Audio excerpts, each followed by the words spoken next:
한번 따라 하실까요? 주님께 빚진 자, 주님께 빚진 자, 이런 제목으로 말씀 은혜를 나누기를 원합니다. 여의도 순복음교회에서 아마 10월 말쯤, 12월 10월 말 11월 초에 성도들을 모집해서 성지순례를 간다는 가족신문의 광고도 보았고, 터키 쪽으로 성지순례는 이제 예루살렘 쪽이 있고 또 터키 쪽이 있단 말이죠. 그런데 예루살렘 쪽은 좀 날짜가 좀 많이 걸리고 기간이, 터키 쪽은 조금 짧게도 갔다 올 수 있는데 아마 터키 쪽으로 5박 7일인가 다녀오는데, 우리 교회는 또 우리 윤창규 장로회장님 부부가 다녀오시게 됐어요. 혹시 또 안 보이시면 어디 갔나 볼까봐 제가 미리 광고를 하는데, 제가 이제 특별 사명을 이제 드렸죠. 우리 교회도 내년이나 후년초에 준비해서 우리도 한번 갔다 와야 되지 않겠냐. 그래서 미리 답사 다녀오시라. 그래서 답사로 가는 거니까 밥 사러 가는 것이 아니라 답사를 하는 거니까 잘 다녀오셔서 앞으로 우리 교회에서도 성도를 원하시는 성도들과 함께 또 성지순례를 계획할 때 좋은 계획들을 미리 좀 보고 오셔서 알려주시면 좋겠습니다. 성지순례의 의미는 이렇습니다. 예루살렘 쪽은 예수님의 사역, 또 구약시대에 기록되어 있는 사역들의 성지들을 한번 돌아본다는 의미가 있고요. 이 터키 쪽으로 가는, 소아시아 쪽으로 가는 것은 뭐냐면, 신약성경 속에 특별히 사도행전 또는 로마서 또는 각 서신서에 보면 바울의 사역이 중심지가 소아시아 쪽이기 때문에 바울의 사역을 성경 속에서 우리가 듣기만 하는 것이 아니라, 때로 그림이나 영상만 보는 것이 아니라 실제적으로 바울의 사역이 이런 1차, 2차, 3차 전쟁을 하면서 이런 고난 속에서, 또는 눈물과 기도의 선교 현장, 이런 것이구나 라는 것을 보고 오면서, 보고 왔다가 아니라 우리의 신앙을 다시 한번 다짐하고 결단하게 되는 그런 축복의 기회로 만드는 것에 있죠. 오늘 성경 속에서 보면 로마서도 바로 바울의 사역 속에서 가장 중심적인 로마 교회에 서신을 보내고, 그래서 그 사역 속에서 함께 이 바울의 마음과 생각이 말씀에 증거되는 것이 본문 가운데 있습니다. 오늘 본문에 보면은 이 바울이 로마를 그렇게 가보기를 원했습니다. 내가 로마를 꼭 가봐야 되겠다. 서신만 보내는 것이 아니라 로마 교회에 있는 성도들을 직접 가서 만나보고 싶다. 그랬는데 바울이 생각했던 그 때와 또 방법과 그리고 장소나 이런 것들이 하나도 맞지를 않았습니다. 그래서 바울이 좀 있으면 나오겠지만은, 내가 정말 로마에 있는 성도들을 보기를 원했지만은 그렇게 가지를 못했다. 그런 구절이 나오게 됩니다.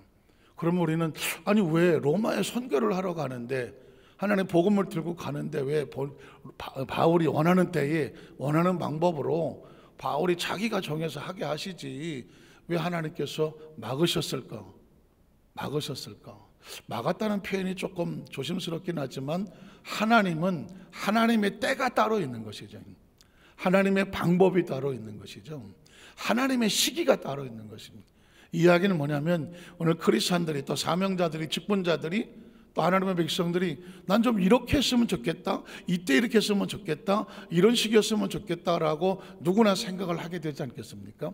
자기의 생각, 자기의 시간, 자기 방법이 있단 말입니다. 보통 기도할 때 그렇게 하지 않습니까? 이렇게, 이때에 이랬으면 하고 내가 중심돼서 기도할 때가 많이 있단 말입니다. 그런데 하나님의 방법은 내가 원하는 시기나 내가 원하는 때나 원하는 방법이나 원하는 장소가 아닐 수도 있다는 것이죠. 이렇게 부딪힐 때 크리스찬은 어떻게 소화를 해야 될까? 어떻게 여겨야 될까? 어떻게 내가 마음속에 메시지를 받을까? 그거는 딱 하나입니다. 하나님의 방법이라야 안전합니다. 하나님이 정하신 때라야 안전합니다. 그리고 하나님께서 정하신 장소라야 그게 안전합니다. 이게 나이 얘기는 차서는 절대로 안 되는데도 불구하고, 이게 안타깝게도 조금 젊었을 때는 잘 모르는 것 같아요.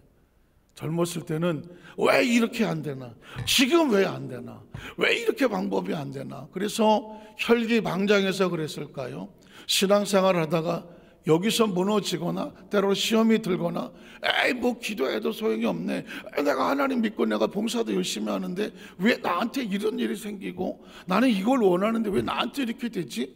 이게 하나님의 방법과 충돌이 됨으로 인하여 그게 이해가 되지 않고 소화가 되지 않으면 거기서 때로는 무너지기도 하고 오해하기도 하고 스스로 의심하거나 또 신앙이 주저앉아 버리는, 때로는 나 이거 안 해, 사명이나 봉사를 내려놓기도 하는 것입니다.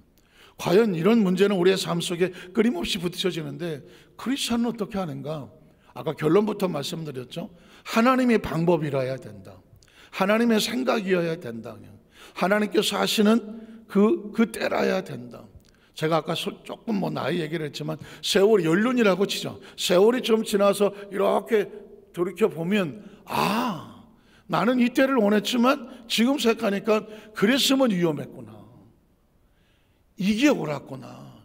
늦은 것 같았지만 이게 맞는 거였구나. 나는 여기라고 생각을 했는데 하나님이 여기는 위험했구나. 하나님은 여기라고 말하는구나. 무슨 말인지 아시겠습니까? 그래서 크리스천은 매일매일 삶의 현장 가운데에 내 뜻이 아닌 하나님의 뜻을 선택을 하고 하나님의 뜻이라고 생각하면 그 뜻을 스스로 따라갈 수 있는, 오해하지 말고 의심하지 말고 실망하지 말고 절망하지 말고 그것을 붙잡고 믿고 따라갈 수 있는 것, 이걸 뭐라고 말한다? 믿음이라고 말하는 것입니다. 성경에 보면 마태복음 25장 보면 천국에 대한 비유가 있는데 보십시오. 주인은 달란트를 맡겨놓고 가버립니다. 먼 곳을 떠났더니 어쩌란 말입니까? 이제 그 달란트를 가지고 네가 마음대로 해봐. 그럼 어떻게 할까요? 내 마음대로 할 방법이 있고 이 달란트를 가지고 주인이 기뻐하시는 방법이 있을 겁니다. 주인의 뜻은 뭐냐면 이걸 최선을 다해서 더 많은 달란트를 남겨서 주인이 왔을 때에 네가 결산하고 회개, 이게 주인이 원하는 거거든요. 아니면 내가 지금 바빠 죽겠는데 이걸 나한테 맡기고 에이씨 땅속에 묻어두고 주인 왔을 때 원금이요, 이런 방법도 있는 것입니다.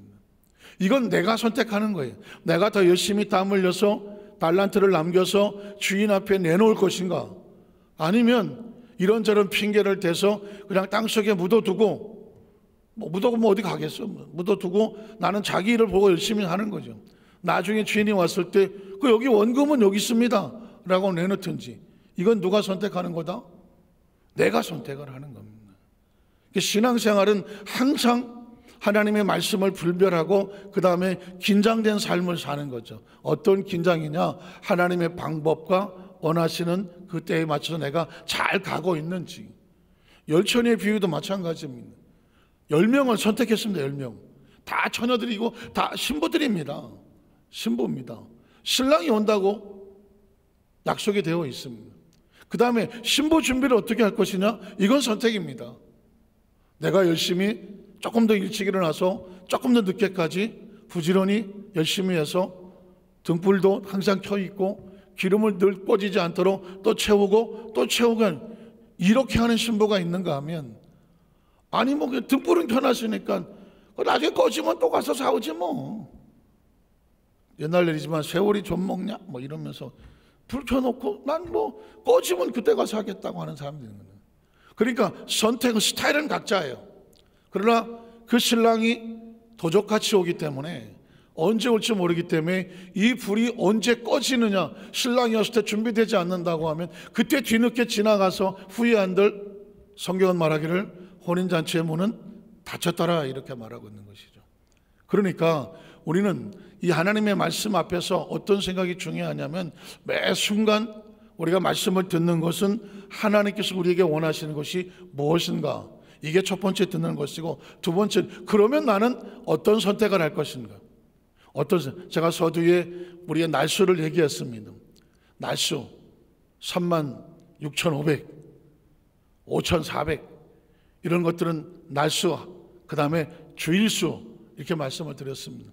제가 최근에 하는 얘기가 뭐냐, 인생의 생명이란 뭐냐? 시간이더라고요. 시간이더라고요.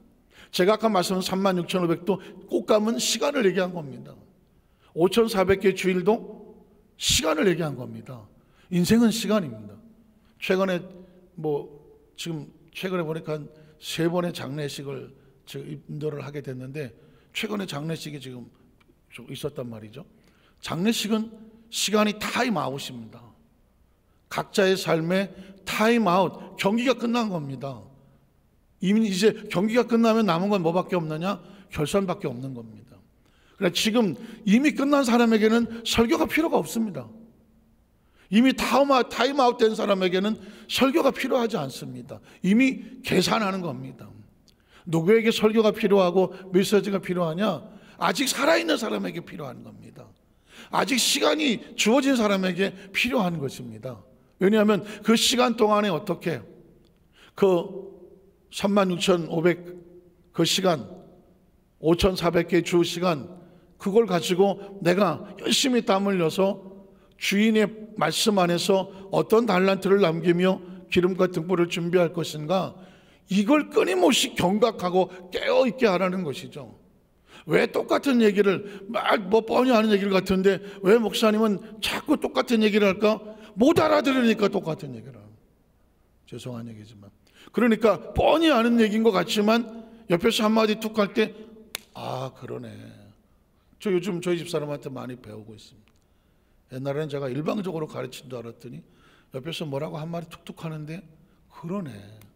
표시는 잘 안 하죠. 네, 그러네. 생각이 바뀝니다. 생각이 그래. 하나님 말씀은 그런 겁니다. 성령님께서 말씀이 선포되지만 여러분이 들려질 때에 성령께서 주시는 음성이 돼서 그래, 지금 내가 살아있는 거는 시간이지. 내 시간이 얼마 남았지? 내 지나간 시간은 어떻게 된 거지? 난 얼마나 앞으로 내 시간을 가지고 기름을 준비하고 등불을 준비할 수 있을까? 중요한 얘기를 하는 겁니다. 오늘 또는 목사님들하고 얘기하다 보니까는 그 파주에 그 잔디밭이라 뭐 의자도 없고 깔판 깔고 앉았다가 일어나야 된다 그러니까는 어느 교회 이름은 말할 수 없지만 어느 교회에 이제 목사님이 자 이번에 우리 파주의 공원에 가서 기도합시다 해놓고 막 설명하다가 그 저기 뭐 맨바닥이고 깔판 깔아야 되니까는 이제 그렇게 얘기를 한 거예요. 갑자기 가겠다는 사람이 확 줄어버렸대. 왜 그러냐더니 아이 목사님이 보니까 맨바닥에 깔판 깔아야 된다며. 그 얘기가 이렇게 해서 그래갖고 교구장들이 아이 목사님이 맨바닥에 깔판 깐다고 그랬어요. 앉았다 일어나기 힘든 분들은 아무도 안 간다 그러더래요. 그래갖고 뭐 잠깐 웃었던 적이 있지만 이제 어느 날 앉았다 일어나는 것이 제일 힘들 때가 와. 그때는 이미 뭐 봉사하고 뭐고 예배고 뭐 그거 하나 가기 위해서 한 30분 일어나야 된다니까. 저도 그 장면을 봤거든요. 90 이상 되신 분이 식당에서 밥을 먹는데 앉을 때 부축해서 앉았어. 일어나시는데 옆에서 부축해 놔두래. 나 혼자 일어난다고. 왜냐하면 혼자 있을 때 나 일어나야 된다고. 와, 이게 말로만 듣는 게 아니라 눈앞에서 일어나시기 위해서 온몸을 뒤틀고 기고 가서 벽을 붙잡고 다리를 세우고 허리를 세우고 그걸 옆에서 보는데 남 얘기가 아니잖아요. 남 얘기 아닙니다. 제가 이 이야기를 드리는 이유는 뭐냐면 아직 우리에게 꽃감이 남아있을 때, 아직 우리에게 뭔가 해야 할 수 있는 시간이 남아있을 때 그 시간을 정말 소중히 여기시라, 정말 귀하게 여기시라.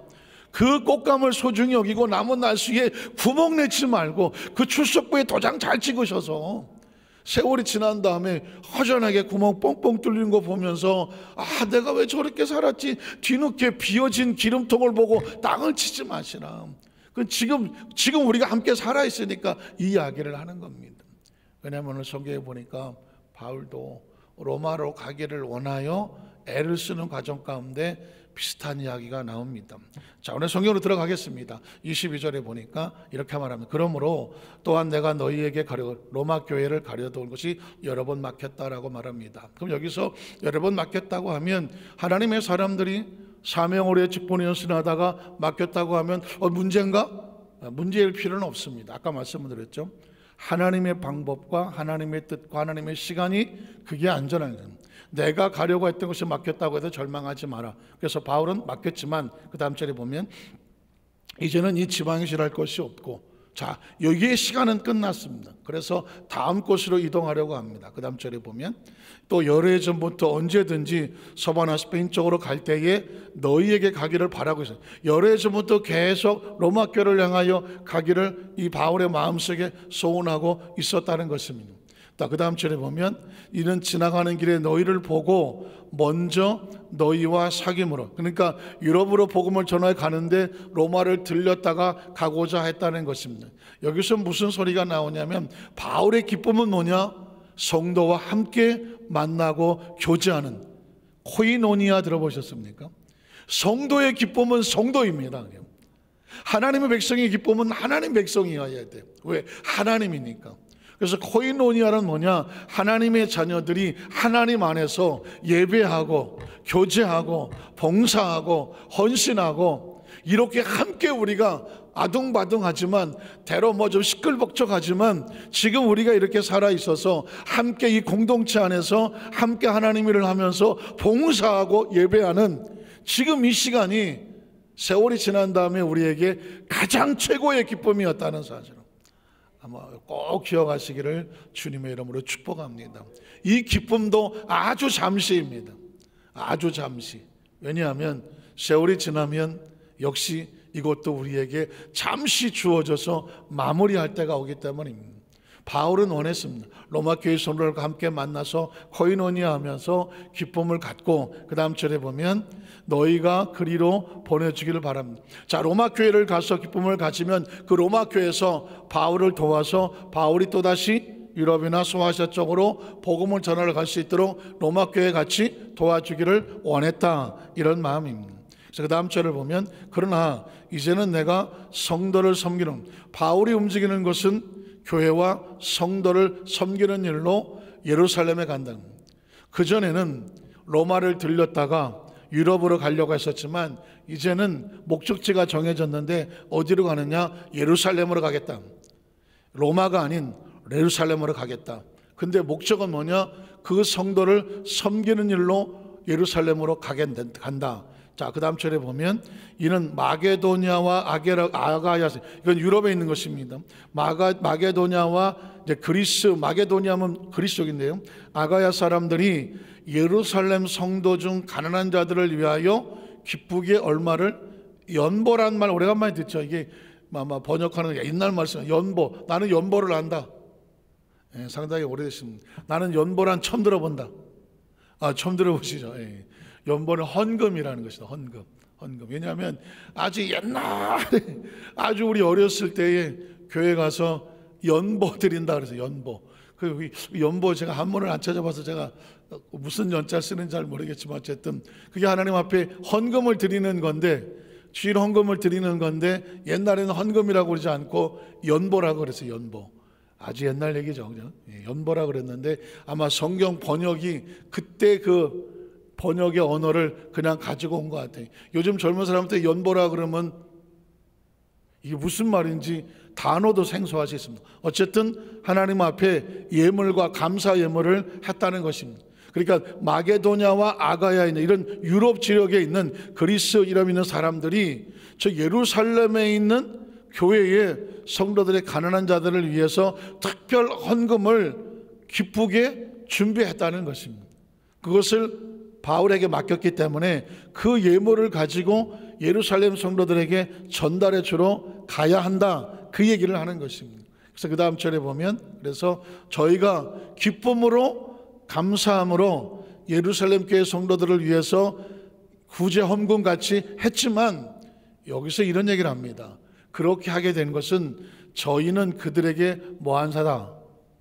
빚진 자. 복음이 예루살렘에서 나와서, 그렇죠, 바울이 들고 유럽에 가서 복음을 전하니 그리스 마게도니아 아가야 사람들이 복음을 받은 것은 어디서부터 받았느냐? 예루살렘 교회로부터 받았다는 것이죠. 예루살렘 교회로부터. 그러니 너희가 지금 여기서 예수를 믿고 은혜를 받고 교회를 세우고 하나님의 나라의 백성이 된 것은 누구 때문이냐? 이 예루살렘 교회에서 바울을 파송하여 선교사가 돼서 이 지역에 복음을 전했기 때문이다. 그래서 이렇게 말하는 것입니다. 여기서 파송하여 교회를 세웠다면 이 교회는 영적으로 원래 파송을 했던 예루살렘 교회의 뭐한 자다? 빚진 자다라는 것입니다. 그러니까 적어도 지금 내가 예수를 믿고 하나님의 백성이 되었는데, 내가 예수를 믿고 하나님의 백성이 되었다면 내가 이렇게 되기까지 나를 위해서 복음을 전해주고, 내가 믿음이 성장할 수 있도록 해주고, 내가 직분을 감당할 수 있도록 해주고, 영적으로 성장할 수 있도록 말씀과 기도와 이 모든 은혜가 주어진 것이, 이게 내가 노력해서 무슨 내 능력이고 내가 재수가 좋아서가 아니라, 내게 은혜를 주고 은혜를 받고 했었던 나의 영적 성장에 뭔가에 함께 도왔던 그 모든 것들이 나에게는 뭐다? 은혜의 빚이라는 것입니다. 그러면서 뭐라고 하면, 그들에게 빚진 자니 만일 이방인들이 그들의 영적인 것을 나눠 가졌으면, 예루살렘에서 퍼져나가 그 복음을 듣고 저 유럽에 있는 에베소 서머나 조아시아 교회들과 로마 교회들이 그 믿음으로 구원을 받고 교회를 세우고 하나님 백성이 되었으면, 나눠 가진 거죠. 가졌으면 뭐가 되느냐? 육적인 것으로 그들을 섬기는 것이 마땅하다, 이런 얘기를 합니다. 이게 성경에서 나오고 있는 거예요. 그러니까 내가 받은 은혜, 로마 교인들이, 또 마게도냐 교인들이 은혜를 받았어. 어떻게? 예루살렘 교회에서 복음을 전해주고 선교를 해서 은혜를 받았어. 그러면 영적인 은혜를 받았다면 너희가 육적인 예물로, 물질로 그들을 위해서 섬겨주고 갚는 것이 마땅하다, 이렇게 말하는 것이죠. 참 조심스러운 얘기인데, 그래서 우리가 하나님 앞에 은혜를 받지만 하나님께 우리가 아까 연보라는 말을 썼지만은 예물을 드리고 11조를 드리고 감사의 예물을 드리면서 이 교회가 동서사방으로 복음을 또 전하고 선교하고 구제하고 이 지역을 향하여 영적 복음의 사역을 하게 하는 것, 이건 뭐냐? 내가 받은 은혜의 빚진 자의 심정으로 은혜 갚는, 영적인 은혜를 물질로도 갚아라. 이게 바울 서신의 로마서에서 그 로마 교회 성도를 향하여 선포하고 있는 것이죠. 아주 중요한 것이죠. 이방인들이 그들이 영적인 것을 하나님께서 주셔 나눠 가졌다면 그 육적인 것으로, 물질로 그들을 섬기는 것이 뭐하다? 마땅하다라고 말하는 것입니다. 말씀을 정리하기를 원합니다. 그러니까 우리는 사실상 예수 그리스도 안에서 받은 은혜가 너무 크잖아요. 진짜 받은 은혜가 너무 큽니다. 뒤돌아보면 우리가 이 땅에 생명을 가지고 태어난 것도, 사람으로 태어난 것도, 이게 진짜 왜 은혜입니까? 이 땅에 별 종류의 각종 동식물들도 많은데 다 생명들인데 어쩌다가 우리가 사람으로 태어났습니까? 그런 걸 다 감사를 하냐? 그렇지. 아주 당연한 것 같습니까? 사람으로 태어난 건 어마어마한 축복이고, 지금까지 우리가 언제 예수를 믿었던 가운데 그 사람 중에서 예수 믿는 사람이 됐다는 건, 창조주를 안다는 건, 믿음으로 살려고 몸부림치며 여기까지 왔다는 건, 도중에 이렇게 저렇게 시험 들지 않았고 떠나지 않았다는 것, 그리고 여기까지 와서 정말 순복음교회 성도가 돼서 성령님을 안다는 것, 보혜사 성령님을 안다는 것. 전 장로교에 있어봤기 때문에 보혜사 성령님을 안다는 게 얼마나 중요한지 알아요. 좋으신 하나님을 안다는 것, 그 하나님이 치료자라는 것, 그 하나님이 축복의 하나님이라는 것 믿으십니까? 그 하나님께서 우리를 위해서 지금도 우리 가운데에 성령의 방언의 은사를 주시고 성령의 치유 은사를 주시고 새로운 능력을 부어주시고, 오늘 그 판문점에서 한 기도성에는 세계 오순절 펜티코스탈이라고 하는 전 세계의 오순절, 쉽게 비하면 순복음적인 성령 운동을 하는 그런 그 나라와 그 교회와 그 지도자들이 모인 거거든요. 그런 의미에서 아주 중요합니다. 제가 오늘 설교 듣는 가운데에 기억에 남는 한 분은 바로 인도네시아 니코라고 하는 목사입니다. 처음에는 그냥 니코 어쩌고 저쩌고 이름도 이상해서 잊어버렸는데, 니코 한데 소개를 하는데 인도네시아에서 가장 큰, 그래 니코를 알지. 저도 인도네시아 가서 부흥회를 한 적이 있거든요. 니코라는 분이 이제 인도네시아는 찬양을 많이 해요. 찬양을. 그래서 인도네시아 성도들하고 또 주회종들하고 교제를 하다 보면 이 양반들은 찬양으로 한두 시간을 그냥 가. 근데 뭐가 안 되냐? 기도가 안 돼. 기도시키면 한 5분도 안 돼요. 찬양합시다. 2시간도 해. 그러면서 하는 얘기가 우리는 하나님 우리를 어떻게 찬양의 은사를 주셨대, 인도네시아는. 그런데 너무 부러운 것은 어떻게 된 게 한국에 있는 교회 성도들은 한번 기도를 시켜놓으면 끝이 안 나네. 신기하대. 너무 신기하대. 그러면서 기도해 달래요. 하나님께서 기도의 불을 인도네시아에 부어주시옵소서. 그런데 그 인도네시아 그 찬양 운동을 통해 교회를 부흥시키는 그 가장 대부격이라고 할까요? 원조적인 목사님이 니코 목사님이라는 분인데, 그분이 이제 오늘 설교하는 가운데에 성령 운동, 첫 번째 성령 운동은 오순절날 성령 운동, 두 번째 성령 운동은 1900년도에 저 아주사 거리에 미국에 내렸던 성령 운동, 거기서 순복음이 출발하는 거거든요. 세 번째 성령은 뭐냐? 지금 이 순간 우리라고 말하는 거예요. 지금 이 순간 우리.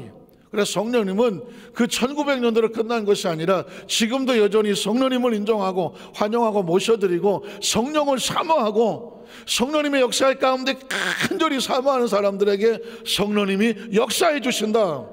그게 제3의 성령 운동. 제가 다른 건 가만히 있는 것 같지만 제 머릿속에 내면에서 끓고 있는 게 뭐냐면, 그래서 성령 운동이구나, 또다시 성령 운동이구나. 하나님 이 시간 우리에게 성령의 불을 역사해 주십시오. 죽어있던 교회에 오순절 마가다락방에 첫 번째 성령 운동 역사가 나타나니까 교회가 역사가 나타났거든요.